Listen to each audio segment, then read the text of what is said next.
Boa noite, bem-vindos mais uma vez à live das quartas-feiras da Casa dos Espíritas de Rio Claro. É uma alegria estarmos juntos novamente. Agradecemos a todos vocês, nossos amigos que estão nos acompanhando, que têm nos seguido, que têm compartilhado as palestras. E nesta noite nós teremos um convidado, um amigo muito especial, Paulo Henrique Bueno, de Carmo do Rio Claro, Minas Gerais. Boa noite, Paulo. Olá, boa noite, Adriana. Que bom estar aqui. Muito obrigado pelo convite. É uma alegria muito grande estar aqui com vocês. Nós é que agradecemos a você por ter aceito o convite. Estávamos conversando antes, o Paulo já esteve na casa presencialmente e quando retornarmos já está feito o convite para que ele volte novamente, não na forma virtual, mas de forma presencial. Mais uma vez, agradecemos, viu? E Paulo é trabalhador espírita, divulgador, palestrante e atua no Centro Allan Kardec, Centro Espírita Allan Kardec, em Carmo do Rio Claro. E a palestra desta noite é Bem-aventurados os aflitos, um tema muito apropriado para nossas reflexões nesse momento. E nós vamos, então, fazer a nossa prece de abertura e depois o nosso amigo Paulo fica com a palavra.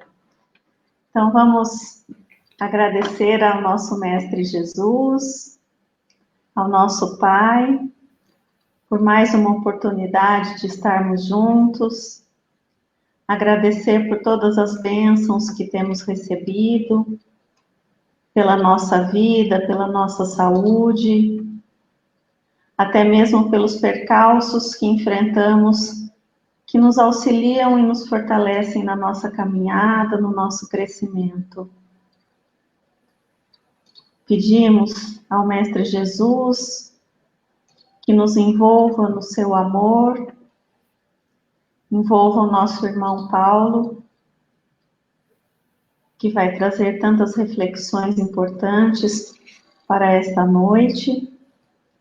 Que as bênçãos do alto estejam também em todos os nossos lares, com os nossos familiares. Que os nossos corações estejam abertos, estejam sensibilizados, que possamos receber todas essas vibrações que a espiritualidade nos envia, possamos receber todos os ensinamentos e aplicá-los na nossa vida, no nosso cotidiano. E com a oração que Jesus nos trouxe, vamos dar início ao nosso encontro desta noite. Pai nosso que estais nos céus, santificado seja o vosso nome. Venha a nós o vosso reino, seja feita a vossa vontade, assim na terra como nos céus. O pão nosso de cada dia dai-nos hoje.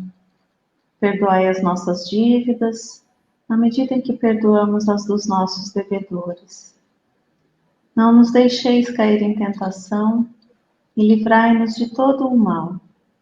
Que assim seja, graças a Deus. Paulo, esteja à vontade, muita luz e muita gratidão a você. Pois bem, boa noite, meus queridos companheiros da Casa dos Espíritas, em nome dos quais saúdo também todos os amigos da linda cidade de Rio Claro, como também aqueles outros tantos que nos assistem neste momento por esse canal da internet. É sempre um grande prazer participar de mais uma atividade doutrinária, falar de Jesus, falar de Kardec, buscando nos textos maravilhosos do Evangelho uma luz para as nossas vidas. A luz que nos guia nesta infinita estrada. Uma estrada muito longa, cujo início ninguém sabe ao certo.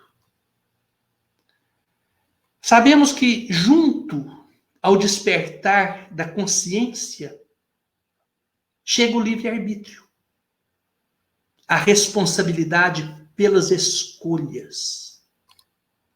E, desta maneira, nós nos tornamos responsáveis também pelas consequências relativas a cada atitude. Sendo assim, gente, concluímos que o despertar humano, ele é carregado de novidades. Tal qual uma criança que chega ao mundo, tudo para ela é fascinante. Para o espírito, cuja consciência vai aos poucos despertando, aos poucos, porque no universo tudo se dá gradativamente, essa conscientização, esta ideia que se faz da individualização de si mesmo, isso vem aos poucos. Então, esse despertar, ele é carregado de novidades. E os espíritos primitivos, de precária inteligência, têm escolhas limitadas, pois que a intelectualidade reduzida não lhes dá maiores opções. Eles não têm inteligência para escolher coisas. Nesses seres primitivos, vejam que estamos falando de seres bem na base do início ali da evolução humana. Nestes seres, o que prepondera é o instinto. O instinto de forma ativa e eficiente. Sempre o instinto. E vejam vocês que o instinto, ele é também um presente de Deus. Presente de Deus, pois que até a tomada de consciência, ele é o que nos guia. A partir do despertar consciencial, o instinto nos protege dos perigos. E o que acontece é que, com a nossa evolução, nós vamos desenvolvendo a racionalidade, vamos desenvolvendo a capacidade cognitiva, a intelectualidade, porém o instinto permanece, sempre. Sempre, todas as vezes que nos vemos em perigo, o instinto se manifesta e nos livra de muitos males. E dentro dessa questão, nós podemos dizer que entre o despertar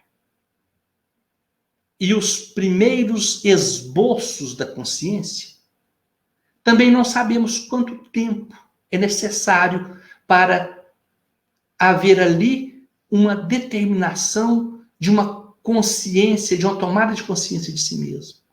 É muito tempo. Sabemos que é muito tempo. Quanto tempo?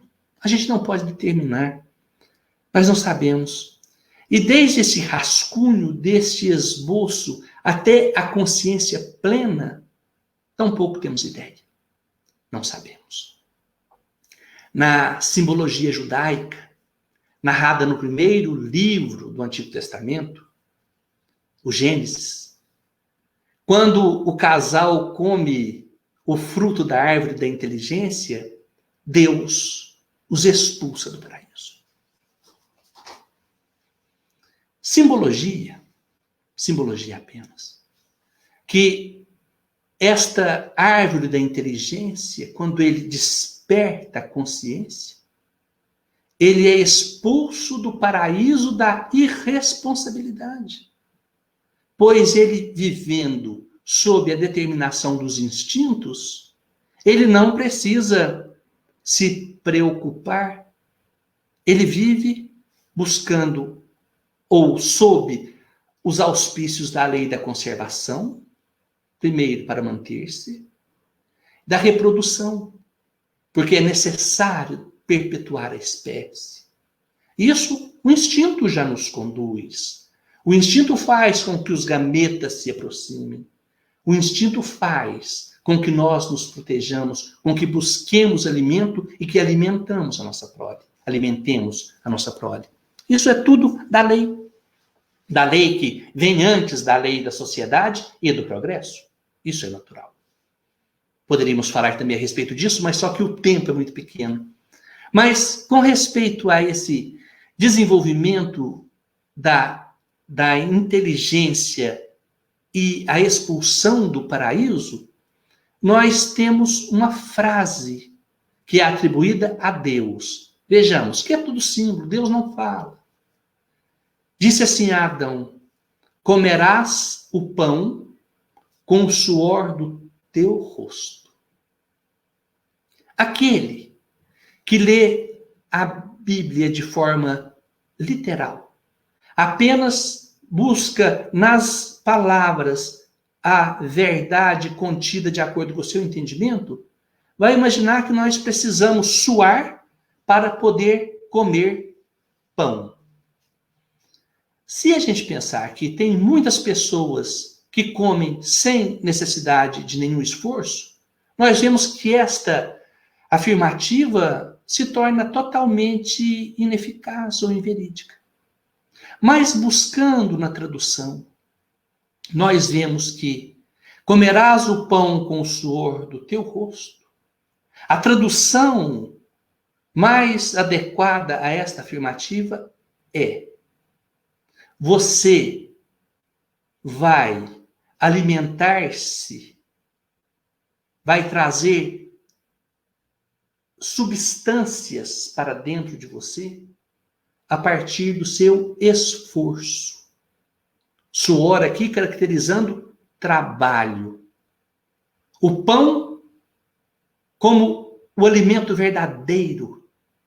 A experiência colhida em intermináveis tarefas para o progresso gradual do espírito. Nós não conseguimos progredir a não ser pelo esforço. Emmanuel é mais objetivo, ele diz que a gente somente progride desidratando pelo suor ou pelas lágrimas. Vejam que interessante isso. Pelo suor ou pelas lágrimas. Mas pensemos que o nosso esforço no trabalho constante, nos leva a esse progresso. E isto é necessário. E existe nesse processo evolutivo uma escalada infinita, com características muito próprias para cada fase. O progresso é lei, e esta lei se aplica a todos os seres. Os humanos, obviamente, não poderiam ficar fora disso. Não poderia ser diferente para nós, os humanos. E assim nós somos submetidos a todos os tipos de experiências e provas para nos desenvolver. Então, aquele trabalho árduo, as dificuldades que enfrentamos, desde sempre, que todos enfrentam, as dificuldades de todos, isto são experiências, são tarefas propostas para cada um no seu grau de evolução e capacidade para poder desenvolver. E esse trabalho constante, para aquisição ou manutenção das mínimas coisas, a princípio apenas materiais. Depois nós vamos utilizando o trabalho, um trabalho diferenciado, porque nós vamos entrando num campo mais sutil, onde a cobrança é mais incisiva e os trabalhos são muito maiores. Pois o desenvolvimento da moralidade requer outro tipo de esforço, requer outros esforços. São novos e constantes trabalhos de laborioso esforço para desenvolver estes atributos de ordem exclusivamente espiritual. Aprender e superar-se são 2 motivos de maior alegria para o ser humano. O que mais pode dar alegria ao ser humano? Aprender uma coisa nova. Por isso a nossa saudade da escola, do tempo da escola, porque as novidades, a saudade da infância, quando conseguiu amarrar o cadarço pela primeira vez, quando conseguiu, pela primeira vez, naquele tempo a gente usava, isso eu estou falando de experiência minha, quando eu conseguia abrir uma lata com aquele abridor de latas, eu fiquei tão feliz, eu tinha 7 anos. Acho que menino hoje com 2 consegue. Eu consegui com 7. Eu não esqueço essa experiência. Eu me achei muito sabido com isso. Então, aprender é motivo de muita alegria. É o que mais dá alegria. O segundo grande motivo para ficar contente é a superação. Quando eu tenho consciência das minhas falhas e consigo me superar. Isso sim traz uma alegria real. Diferente das alegrias fugazes, que normalmente nos enche de contentamento por um espaço muito curto de tempo e que depois nos traz uma frustração tão grande. Naquela caminhada natural da senoide, que excitamos-nos e depois passamos pela linha do meio e descemos num processo de depressão. Essas alegrias que buscamos na matéria. Pois bem, aprender e superar. Isso traz um contentamento genuíno para nós. Porque, ademais desses contentamentos, nós vivemos num mundo, isto aqui não é nenhum tipo de queixa, apenas uma constatação, onde existem muitas dores, muitos problemas, de todas as ordens. Eu sempre digo que, por fazermos parte do grupo de atendimento fraterno do Centro Espírita, sempre recebemos as pessoas que trazem algum problema que lhes desestabiliza o psiquismo e a emoção. E então a gente ouve coisas, sofrimentos extremos, a ponto de dizer assim, eu acho que eu já ouvi de tudo na minha vida. Na outra semana, nós ouvimos alguma coisa mais grave. E outra mais grave, e outra mais grave. Que eu falo, meu Deus. E aqueles outros tantos que nada dizem e trazem consigo a tristeza, a angústia, essas dores tantas, esses problemas todos. E aí nós nos perguntamos, por quê? Essas dores, esses problemas, são bons ou são ruins? Chega no primeiro embate filosófico da nossa reflexão. Uma dor pode ser boa? Ou uma desilusão pode ser boa? Nós concluímos que tudo e qualquer coisa que nos acontece é para o nosso bem. O nosso Pai bondoso, a suprema bondade, a suprema justiça e a suprema misericórdia, jamais nos daria alguma coisa para nos prejudicar. Então, as dores que sentimos, a dor, como muitas vezes já definimos, outros tantos também mostram este conceito, a dor é um dispositivo de ordem divina que vem apenas nos mostrar que estamos no caminho errado. A dor serve para isso. E aqueles descontentamentos, aquelas desavenças das nossas vidas, tudo isso, na verdade, é bom. Por quê, gente? Todas as tarefas são muito bem planejadas pela espiritualidade, objetivando o nosso crescimento. Não é por acaso. Nada acontece por acaso, é tudo muito bem programado. É tudo muito bem programado. E chega num ponto que nós precisamos passar por algumas coisas para nos despertar. E aí a espiritualidade, com todo cuidado, vem e nos coloca numa situação que nós nos queixamos tanto, mas que se tivéssemos um entendimento verdadeiro para as causas da nossa vida, do nosso cotidiano, nós receberíamos de outra maneira, com outro ânimo.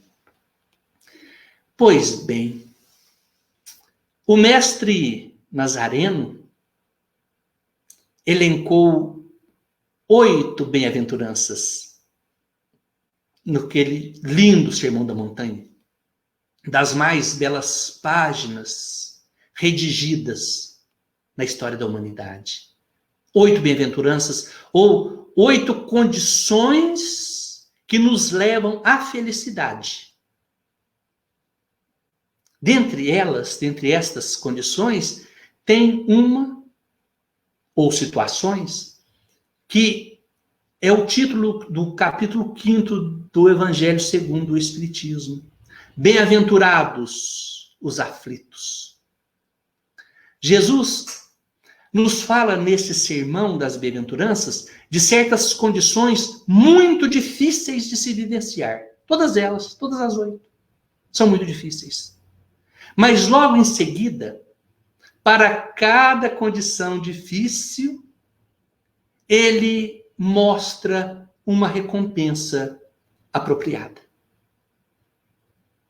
Bem-aventurados os aflitos, ou outras traduções, bem-aventurados os que choram, bem-aventurados os que sofrem, porque serão consolados. Serão consolados. Mas quem são esses aflitos? Quem são esses aflitos? O que caracteriza realmente a aflição? Meu time está ganhando de 1-0. Eu estou aflito para que o tempo passe rápido e eu possa passar a semana inteira zoando os meus amigos adversários. Isso é aflição, gente? Ou é uma...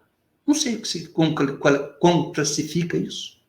Ou, por exemplo, os meus filhos estão pequenos e eu aflito para que eles cresçam. Deixa crescer. Para você lembrar deles pequenos e chorar. Que aflição tola. Isso não é essa também. Isso não é aflição. Isso é uma expectativa para que te dê um contentamento que, na verdade, não se traduz em felicidade. É apenas um contentamento. Muito fugaz. Muito fugaz. Mas Jesus também disse outra frase que está no Evangelho de João. E aqui vamos ver, olha, lá no Evangelho de Mateus, no Sermão da Montanha, ele fala, bem-aventurados os aflitos, porque serão consolados. Mas no Evangelho de João, ele fala outra frase. Diz assim, no mundo tereis aflições, mas tende bom ânimo, eu venci o mundo. Então, ele está falando aqui que todos nós teremos aflições e todos nós somos bem-aventurados? No meu modesto entendimento, eu digo que não. Jesus fala de coisas diferentes. Ele utiliza uma condição diferente, empregando-se a mesma palavra. Quando ele diz, no mundo tereis aflições, mas tende bom ânimo, eu venci o mundo. Ele fala da nossa condição de escravos da matéria, escravos das paixões. Uma condição que nós podemos chamar de uma aflição de origem externa, uma origem extrínseca, de uma aflição de ordem meramente material. Embora a gente, aqui num ponto, nós vamos ter dúvida e dificuldade de diferenciar. Está relacionada com vencer o mundo. Quando ele diz, eu venci o mundo, e se você diz, mas Jesus vence mesmo. Não, ele está dizendo como modelo e guia, tenha de bom ânimo.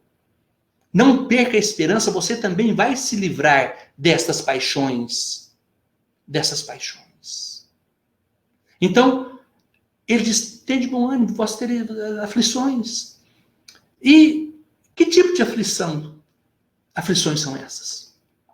Que estão relacionadas à matéria. Estas aflições relacionadas à matéria, por exemplo, nós vemos esses problemas relacionados com a necessidade de possuir coisas. Isso nos aflige.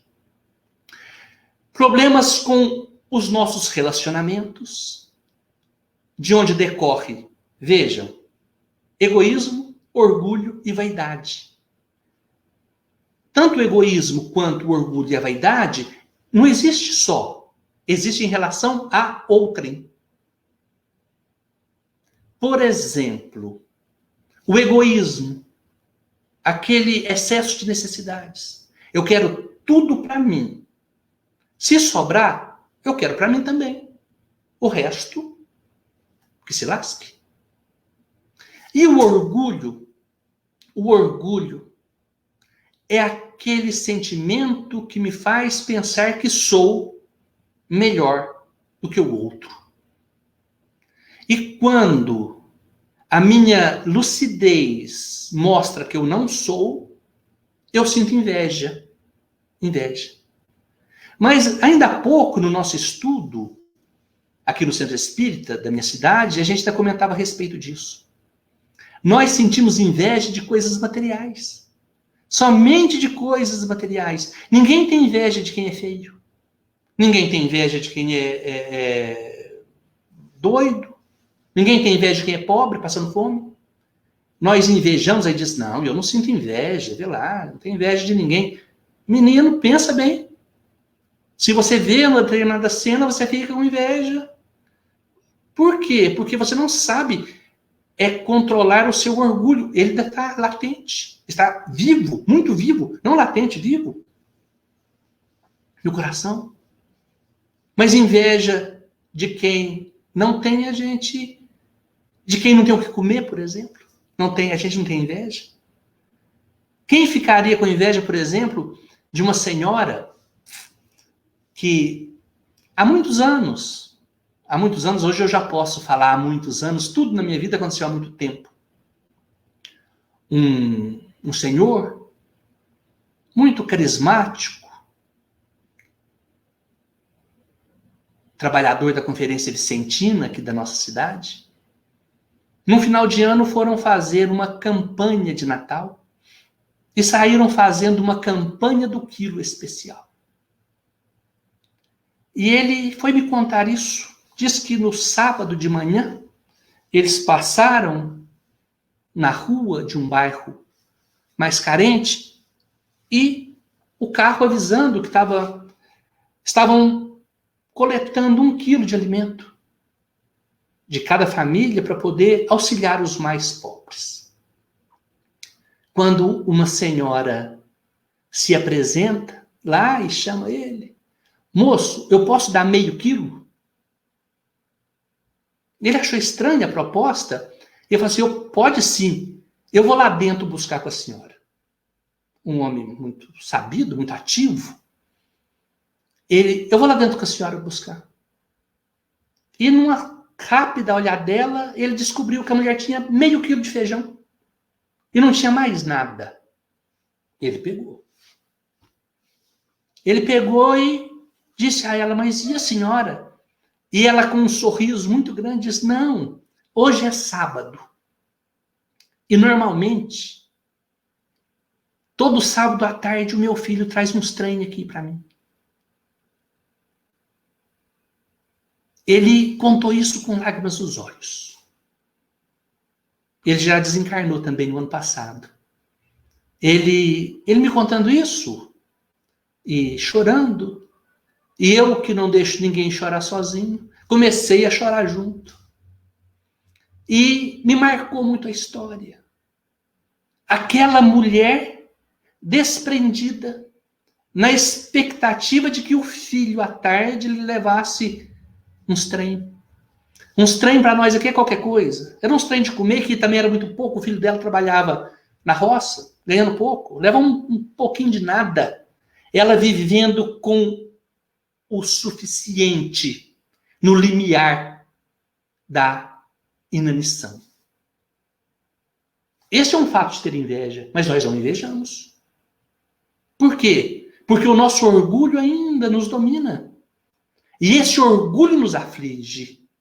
E Jesus, tão generoso, diz: tende bom ânimo. Enchei-vos de esperança, porque eu venci essas coisas. Vocês também vencerão. Outros exemplos de aflições materiais, por exemplo, são os insucessos de entes queridos.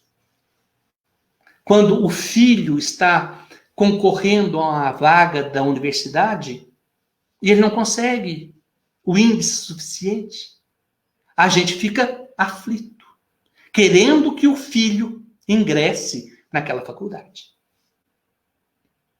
Mas por que nós não queremos que todos ingressem? Por que eu quero que o meu filho tenha o privilégio? Eu quero que entre o melhor ou eu quero que entre o meu filho? Olha o egoísmo. Eu quero que entre o meu filho. Isso é uma aflição material. Ou as desavenças de qualquer natureza que a gente tem com as pessoas. Aflição, eu fico aflito porque eu me desentendi com alguém. Por que eu me desentendi? Por egoísmo, por orgulho ou por vaidade. Coisas materiais. Nós nos afligimos com problemas climáticos. Nossa, que frio que está hoje. Gente, o que tem? Todo ano faz frio. Nossa, chuvarada, que você fica angustiado com aquilo. Por que isso? Esse descontentamento? Por quê? Muitas vezes eu digo que é falta de assunto. Nossa, que chuvarada que tá. Ou com problemas sociais. O problema social, ele é problema quando eu posso intervir, interferir e ajudar a solucionar.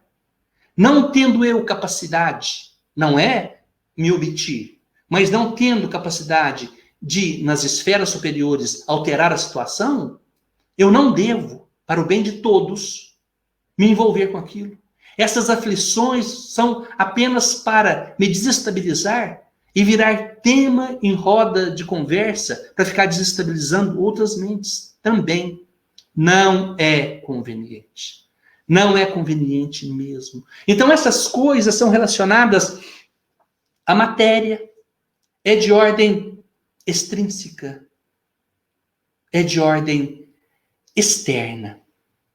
E estão ligadas à matéria, e isso tudo passa porque, vejamos, a matéria naturalmente é efêmera. A matéria se transforma. As aflições que nós sentimos e vivenciamos relacionadas à matéria, essa aqui não está relacionada com aquela do Sermão da Montanha. Bem-aventurados os aflitos, porque serão consolados. Estas aflições aqui, elas consertam, sabe como? Com os tombos que a vida nos dá. Nós vamos tomando umas rasteiras, vamos tomando a porta na cara, e vamos tomando uns tombos por aí, e vamos ajeitando. Vamos nos ajeitando assim. São esses tombos, são esses deslizes, que vão nos colocando no nosso lugar. E as aflições vão se dissipando. Vão se dissipando desta maneira. Pois bem, nesta questão de orgulho material, ou, perdão, aflição material, nós temos que lembrar, isto de maneira categórica, que nós estamos ligados a tudo e a todos. A minha ação reflete imediatamente no outro uma reação. Quando eu digo assim, eu não posso nem ver tal coisa, pode ter certeza, você vai se juntar a ela. Porque nós atraímos tudo que amamos e atraímos tudo que odiamos. E como nós estamos ligados, nós formamos um cabo de guerra, porque a cada ação existe uma reação em sentido contrário e de mesma intensidade. Então, nas minhas disputas, nós vivemos disputando com os outros. Nós não vivenciamos o sentimento fraterno. Nós temos da disputa. É eu puxando e o outro puxando. Sabe onde existe essa disputa? E ela é maravilhosa e muita gente vive ela de maneira intensa e se deleita? Com a esposa. A esposa pega de um lado da corda e você pega do outro. Um puxa, o outro puxa, um cai, depois levanta, derruba o outro e vai aquela peleja. O que acontece? Que o amor pragmático, muitas das vezes, até faz com que a gente deixe de lado o orgulho e para o bem da instituição lar, para o bem dos filhos, a gente seja mais educado. E aí vai treinando, eu cedo um pouco, ela cede um pouco, e nós vamos caminhando.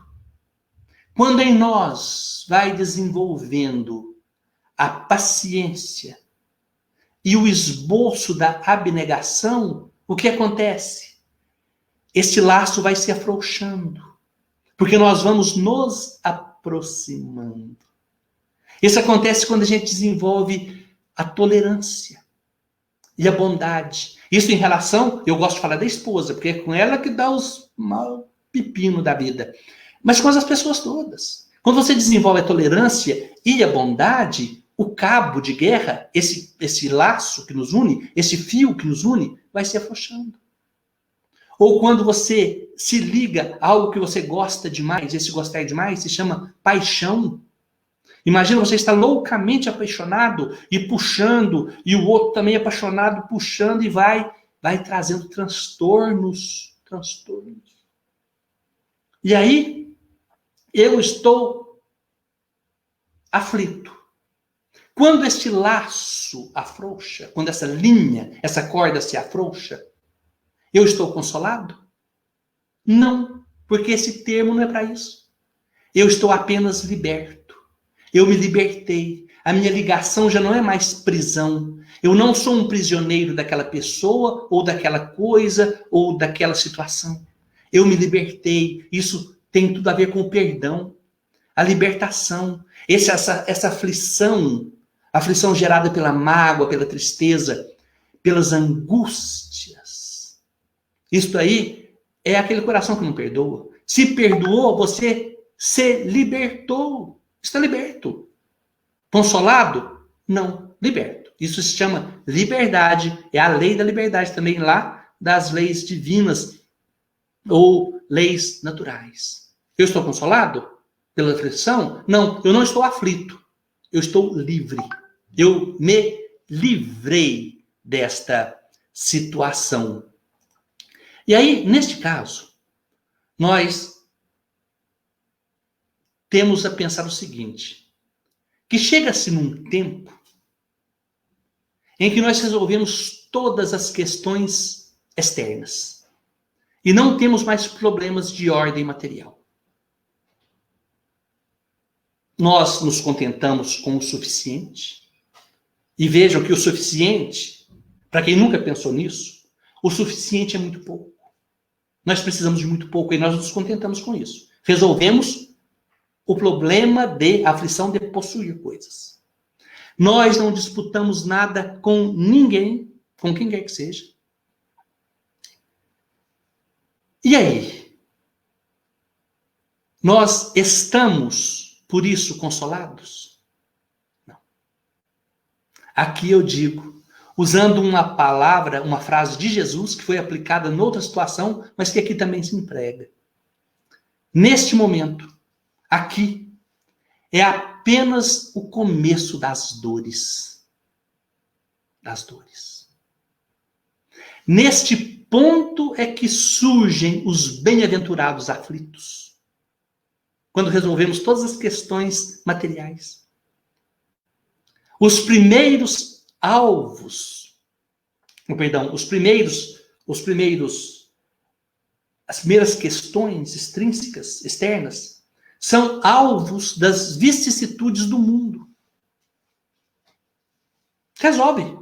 O tempo se encarrega de resolver os tombos da vida. Mas, na questão moral, nesse ponto é que nós encontramos os bem-aventurados que choram. As verdadeiras lágrimas. As lágrimas do arrependimento. O batismo.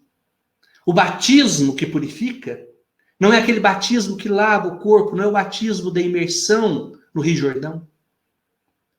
O batismo da água é a lágrima que vem nos lavando de dentro para fora. É esta a verdadeira aflição. É nesse momento que surge a dor verdadeira. E vejam vocês, que se eu me queixo do clima, do frio, se eu me queixo do filho desmiolado, se eu me queixo do patrão ou do funcionário, isso eu reclamo. Das minhas aflições, ou até do time que perdeu, reclamo. Mas dessas dores internas, essas dores intrínsecas, essas dores espirituais, essas dores morais, nós não temos na pauta meios para conversar com quem quer que seja. Ainda mais porque não chegamos nesse nível. Nós não chegamos. Mas eu digo que são estas dores que nos mortificam. As dores reais são as dores morais. A moralidade, ela não está vinculada na relação minha com o outro, porque as dores materiais, sim. A minha relação é que dita a consequência em função da minha vaidade, do orgulho e egoísmo. Então, esses atributos do meu caráter fazem com que esta corda fique mais esticada ou mais frouxa. Agora, no quesito moral, a aflição moral não tem a ver com a relação. Está relacionado exclusivamente com a maneira que eu seguro a ponta da corda. E isso está a nível de sentimento. Porque mesmo que eu não force a barra, mesmo que a minha capacidade intelectiva me levou para extremos desconhecidos até então de desenvolvimento, eu convivo muito bem, muito generoso, muito educado, muito bondoso, mas os meus pensamentos e muito mais os meus sentimentos, que estão na base do que sou, representam a maneira com que eu seguro este vínculo com as outras pessoas e as outras coisas do universo. E aí é que eu sofro. Porque eu, na verdade, não consigo me livrar de certos pensamentos. E quando me livro dos pensamentos, os sentimentos, que são resultado daqueles vícios que se resultaram de hábitos perniciosos, ainda se mantêm em mim. Pois bem, quando chego nesta hora, eu já não quero mais nada. Não preciso de nada mais material. Eu não tenho problemas de relacionamentos. Mas os sentimentos, os sentimentos ainda deixam a desejar. E é lá no capítulo 5 do Evangelho segundo o Espiritismo que Lacordaire fala sobre o bem sofrer e o mal sofrer. Das páginas também mais lindas da codificação. Lacordaire diz que bem sofre aquele que, confiando em Deus e nas suas leis, compreende e aceita a justiça e a necessidade dessas atribulações, não se rebelando, não se desesperando, mantendo-se equilibrado, espiritualmente falando, sentindo e fazendo o melhor que pode para superar as dificuldades. Colabora para amenizá-las ou eliminá-las mais depressa. E é nesse ponto, então, do bem sofrer. Não somente as vicissitudes terrenas, daquele mundo em que eu terei aflições, mas quando eu já sinto a necessidade de servir, e eu tenho certeza de que o que eu estou servindo é pouco. Isto me angustia. Quando aqui se fala em justiça, o verdadeiro crente nunca poderá pronunciar a palavra injustiça, porque nós estamos vivendo sob os auspícios da divindade. Existem vítimas, como disse Emmanuel, inocentes não. Vítimas sim, inocentes não. Assim, diz Lacordaire, provas bem suportadas, são aquelas que fazem a pessoa crescer. Crescer. As provas que servem de aprendizado. Provas que, quando terminam, o ex-sofredor diz: eu sou outra pessoa. Cresci e amadureci. Percebo a vida sob outra forma. Olha que beleza. Que beleza. Porque nessa condição do mal sofrer, lá da página de Lacordaire, nós vemos que o rebelde sofre, mas o rebelde sofre mal. Sua aflição é somente uma dor sem propósito. No processo de compreensão do ser, eu digo que nós temos 4 R's. A rebeldia, a resignação, a renúncia e a redenção. O estado da rebeldia é aquele que não acredita na justiça de Deus. Ele está inconformado com tudo de ruim, entre aspas, que lhe acontece. Ai, meu Deus, que coisa, por que Deus foi tão injusto comigo? Se queixa de tudo e de todos. Esse é o rebelde. Esse ainda busca um justiceiro e não a justiça. Esse se queixa de tudo e sofre uma dor que não tem propósito. Porque sofre, dói e não emenda. Ele não se transformou, ele nunca vai poder dizer, ou nesse período ele não diz, eu cresci e amadureci. Ele não vai dizer que é outra pessoa. O resignado sofre. Também sofre. Mas ele sofre bem. Ele sofre porque ele sabe o motivo e ele cobra o recibo da dor. Ele diz, eu sei que eu estou devendo e eu vou pagar. Me dá o recibo aqui. Ele paga satisfeito. Nada melhor que pagar uma dívida. Eu sei que o motivo dos meus insucessos e dos meus fracassos, que quer dizer a mesma coisa, são resultados da minha imprevidência e da minha insensatez. Então, eu estou pagando, me deu recibo. Vida me deu recibo. Isto é o processo da resignação. O resignado, ele se mantém de pé no exercício constante das suas tarefas. Enquanto que o rebelde se arrasta, vai arrastando. Inconformado com tudo, vai arrastando, se machucando e se ferindo. O resignado sofre bem. O resignado cada vez mais abdica de seus privilégios, cedendo o melhor lugar ao próximo. Assim ele passa a viver o processo da renúncia. Olha o terceiro R. O rebelde que virou resignado. E quando ele passa a ceder o melhor lugar para o próximo,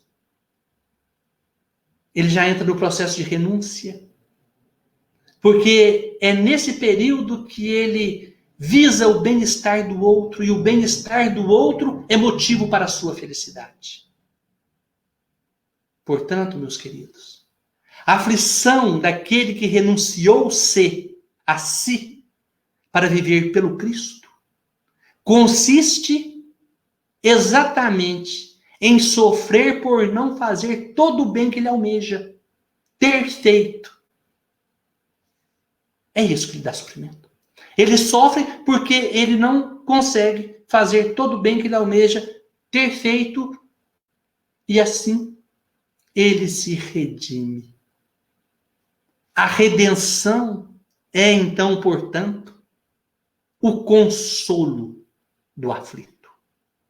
O bem-aventurado que sofre, ele está lá nos páramos da renúncia. É esse. As nossas aflições terrenas, os tombos da vida vai consertar. Aquele que sofre porque não fez tudo o que ele queria no bem, na seara do bem, este é o aflito que será consolado, porque ele se redimirá de tudo que ele fez. E este processo de redenção, gente, ele se inicia no esforço por ser um bom espírita. O início da redenção inicia no esforço do bom espírita, fazendo jus àquela célebre orientação do senhor Allan Kardec, que disse que reconhece-se o verdadeiro espírita pela sua transformação moral e pelos, atenção, esforços que emprega para domar as suas más tendências. É assim. É assim, então, que nós nos consolamos. Nós nos consolaremos quando estivermos galgando as trilhas da renúncia. E quando, então, o sofrimento do outro doer verdadeiramente em nós. E quando a minha satisfação consistir em servir, eu estarei consolado. E gozarei das glórias dos anjos. É o que nos espera. É o que nos aguarda. E hoje, mais uma vez, agradecido a Deus, e nós devemos agradecer sempre a Deus por tudo. Não em palavras, mas aqui no coração. Deixar esse sentimento fluir naturalmente, de agradecimento por tudo que temos, por todas as tarefas que Deus nos proporciona, por tudo, por tudo. Eu agradeço a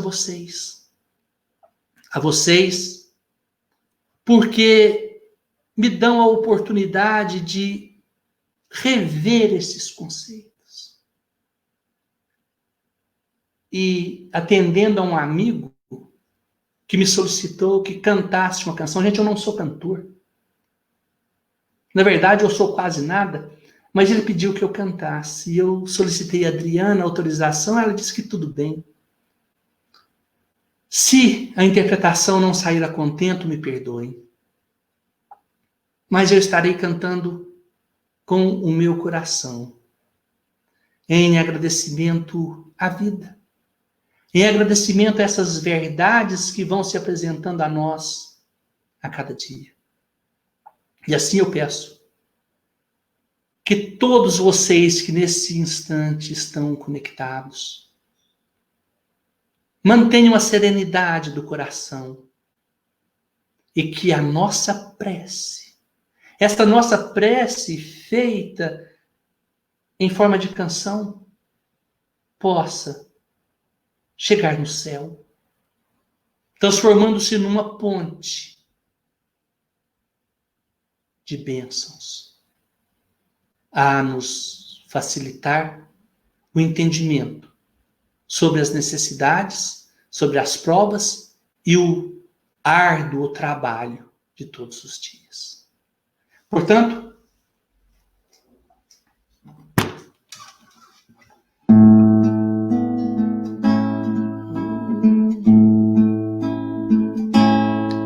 La voce di Maria dentro l'anima mia, come un balsamo scende sulle ferite e le porta via. La voce di Maria, dolce melodia, che ci porta al cuore, sempre di più nel cuore di Gesù. Le mani di Maria sopra l'anima mia, santa benedizione, la sua protezione per la vita mia. La voce di Maria, le mani di Maria, il suo sorriso dolce che mi fa cantare. Sei la mamma mia.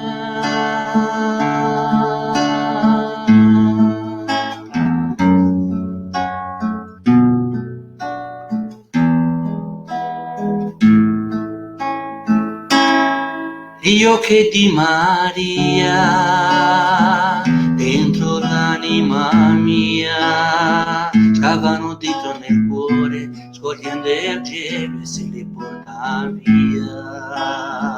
L'amore di Maria, dolce poesia che sussurra al cuore sempre di più il nome di Gesù.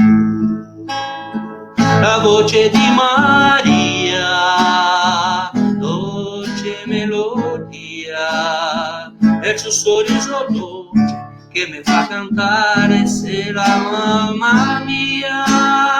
La voce di Maria, lo sguardo di Maria, il suo sorriso dolce che mi fa cantare.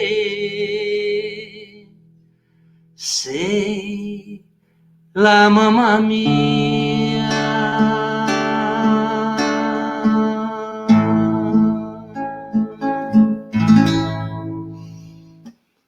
Muito obrigado, meus queridos. Que Deus nos abençoe.